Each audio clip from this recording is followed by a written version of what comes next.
السلام علیکم ورحمۃ اللہ وبرکاتہ۔ الحمد للہ رب العالمین والصلاة والسلام علی سید المرسلین نبینا محمد وآلہ وصحبہ اجمعین ومن تبعهم بإحسان إلى يوم الدین وبعد، فاعوذ باللہ السمیع العلیم من الشیطان الرجیم، بسم اللہ الرحمن الرحیم۔ کنتم خیر امۃ اخرجت للناس تأمرون بالمعروف وتنہون عن المنکر وتؤمنون باللہ۔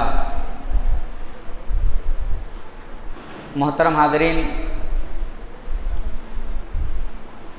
جس دین کے ہم ماننے والے ہیں وہ دین اسلام ہے اور اللہ رب العالمین کا سب سے پسندیدہ دین ہے، جس کے بارے میں اللہ تبارک و تعالی نے قرآن مقدس کے اندر ارشاد فرمایا، ان الدین عند اللہ الاسلام، کہ اللہ رب العالمین کے یہاں جو دین مقبول ہے وہ دین اسلام ہے، وہ دین آخری دین ہے جسے پیارے نبی جناب محمد الرسول اللہ صلی اللہ علیہ وسلم لے کر کے آئے۔ اسی لیے اللہ تبارک و تعالی نے دوسری آیت کریمہ میں بھی ارشاد فرما دیا، الیوم اکملت لکم دینکم واتممت علیکم نعمتی ورضیت لکم الاسلام دینا۔ اللہ رب العالمین فرماتا ہے، جب اللہ کے نبی صلی اللہ علیہ وسلم میدان عرفات میں موجود تھے کہ اے نبی، آج میں نے آپ کے دین کو آپ کے اوپر مکمل کر دیا، وَرَضِيتُ لَكُمُ الْإِسْلَامَ دِينًا، اور اسلام کو بحیثیت دین مان کر کے میں راضی ہو گیا۔ یعنی اللہ تبارک و تعالی دین اسلام سے، پیارے نبی کی شریعت سے راضی ہو گیا ہے۔ لہذا اب جو بھی دین اس دنیا کے اندر چلے گا یا جس دین کو رائج کیا جائے گا وہ دین اسلام ہی ہوگا۔ اس کے علاوہ اگر کوئی دین آدمی رائج کرتا ہے، کسی دین کو مانتا ہے، وہ دین مقبول نہیں ہوگا، اللہ رب العالمین اس دین کو قبول نہیں کرے گا۔ دوسری آیت کریمہ میں اللہ فرماتا ہے، وَمَن يَبْتَغِ غَيْرَ الْإِسْلَامِ دِينًا فَلَن يُقْبَلَ مِنْهُ، جو شخص دین اسلام کو چھوڑ کر کے کسی اور دین کی تلاش میں نکلتا ہے، کسی اور دین کو ماننے کی کوشش کرتا ہے، فَلَن يُقْبَلَ مِنْهُ، اس سے اللہ تبارک و تعالیٰ وہ دین قبول نہیں کرے گا۔ اس دین کی تعلیمات، اس دین کی شریعت اللہ تبارک و تعالیٰ کے ہاں مقبول نہیں ہے۔ حضرات گرامی، جب اللہ تبارک و تعالیٰ نے دین اسلام سے راضی ہونے کا اعلان کر دیا تو اس دین اسلام کی تعلیمات کو مکمل کرنے کے لیے اللہ تبارک و تعالیٰ نے اپنے نبی، آخری نبی کو بھیجا، اور آخری نبی صلی اللہ علیہ وسلم اس دنیا کے اندر آ کر کے دین اسلام کی ساری تعلیمات کو لوگوں تک پہنچا دیا، ہر قسم کی تشنگی سے لوگوں کو دور کیا اور انہیں تشفی بخش تعلیمات دے کر کے انہیں مطمئن کیا۔ یہ دین جسے اللہ کے نبی صلی اللہ علیہ وسلم لے کر کے آئے، اس دین کی تبلیغ کا ذمہ اللہ کے نبی کی زندگی میں پیارے نبی کے اوپر تھا، لیکن اللہ کے نبی کے بعد اللہ تبارک و تعالی نے اس دین کی تبلیغ، اس دین کی دعوت، اس دین کی نشر و اشاعت کی ذمہ داری اس دین کی نشر و اشاعت کی ذمہ داری پیارے نبی کے بعد اللہ نے اس امت کے علماء کو دی ہے۔ اسی لیے اللہ کے نبی نے فرمایا، العلماء ورثۃ الانبیاء، علماء انبیاء کے وارث ہیں، علماء انبیاء کے وارث ہیں، علماء انبیاء کے کام کو آگے بڑھانے والے ہیں، علماء انبیاء کی دعوت کو لوگوں تک پہنچانے والے ہیں۔ تو آج ہماری ذمہ داری ہے، ہم اہل علم کی ذمہ داری ہے کہ قرآن کی باتیں، احادیث کی باتیں دوسرے تک منتقل کریں۔ اسی لیے اللہ کے نبی نے ایک دوسری حدیث کے اندر فرمایا، اس وقت جب آپ میدان عرفات میں تھے، فَلْيُبَلِّغِ الشَّاهِدَ الْغَائِبِ، فَلْيُبَلِّغِ الشَّاهِدَ الْغَائِبِ، تم میں سے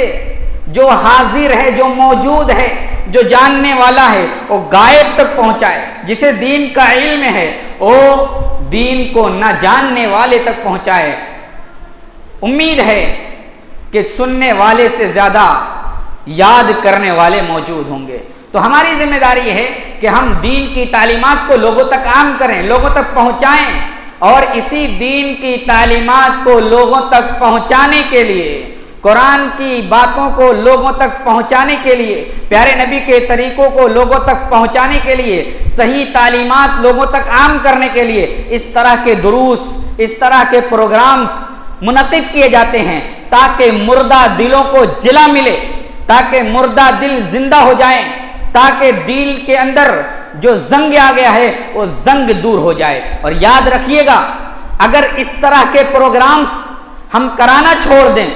دین کی تعلیمات لوگوں تک عام کرنا چھوڑ دیں، دعوت و تبلیغ کرنا بند کر دیں، انبیاء کی دعوت کو آگے بڑھانا چھوڑ دیں، تو یاد رکھیے اللہ رب العالمین نے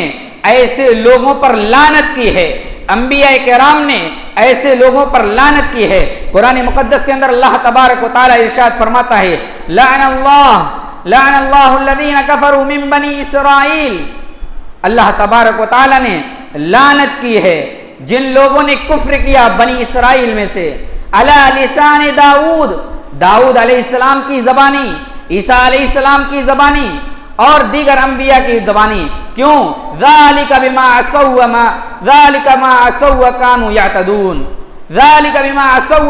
یعتدون، اس لیے کہ ان لوگوں نے حد سے تجاوز کیا ہے اور اللہ تبارک و تعالیٰ کی نافرمانی کی ہے۔ کانوا لا یتناہون عن منکر فعلوہ لبئس ما کانوا یعملون۔ اور کیوں لعنت کی ہے انبیاء کرام نے؟ کیوں اللہ تبارک و تعالیٰ نے انبیاء کے ذریعے سے لعنت کرائی ہے؟ اس لیے کہ ان میں سے جو برائی کرنے والے تھے اس برائی کو دیکھ کر کے نیک لوگ روکا نہیں کرتے تھے، نیک لوگ اس برائی پر قدغن نہیں لگاتے تھے، نیک لوگ اس برائی کو روکتے نہیں تھے، بلکہ اس برائی کا ساتھ دینے کے لیے اپنی زبان کو خاموش رکھتے تھے، اپنی زبان پر تالا لگائے ہوئے تھے۔ اس سلسلے کا ایک واقعہ مچھلی والا مشہور ہے کہ اللہ رب العالمین نے بنی اسرائیل میں اتوار کے دن سنیچر کے دن مچھلی مارنے سے منع کر دیا تھا، لیکن لوگوں نے ہیلا بازی کی اور اس میں 3 گروہ پیدا ہو گئے، ایک نیک لوگ، ایک خاموش ہونے والے لوگ، ایک اللہ کی نافرمانی کرنے والے لوگ۔ لیکن ان تینوں میں سے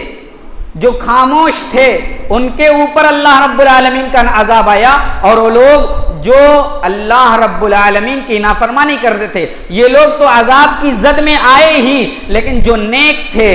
جن لوگوں نے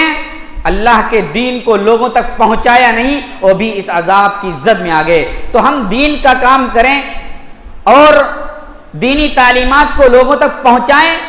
تو یہ بات یاد رکھیں، یہ بہت بڑا فریضہ ہے، اس کی ادائیگی اللہ رب العالمین کو بڑے ہی پسند ہے، اور اس کا ادا نہ کرنے والا اللہ رب العالمین کیا مبغوض ہے، لعنت کیا جائے گا، دنیا کے اندر بھی ملعون ہوگا اور آخرت میں بھی ملعون ہوگا۔ اس لیے دین کا کام کریں، دعوت کا کام کریں، دین کی تبلیغ کا کام کریں تو خلوص للہیت کے ساتھ کریں، سنجیدگی کے ساتھ کریں، اور اس بات کو کا خیال کرتے ہوئے کریں کہ ہماری دعوت سے، ہماری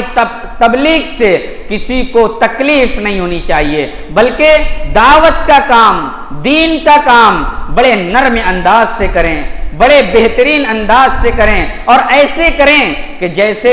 ہم اپنے بڑے قریبی کے ساتھ گفتگو کر رہے ہیں۔ اللہ کے نبی صلی اللہ علیہ وسلم بڑے سے بڑے دشمن کے پاس جاتے تھے، لیکن اللہ کے نبی کا طریقہ یہ تھا کہ آپ ان کو بتلاتے تھے، اس طریقے سے دین کی تعلیم ان کے تک پیش کرتے تھے کہ وہ آپ کے ہو کر کے رہ جاتے تھے۔ لہذا ہم اس طرح کا پروگرامز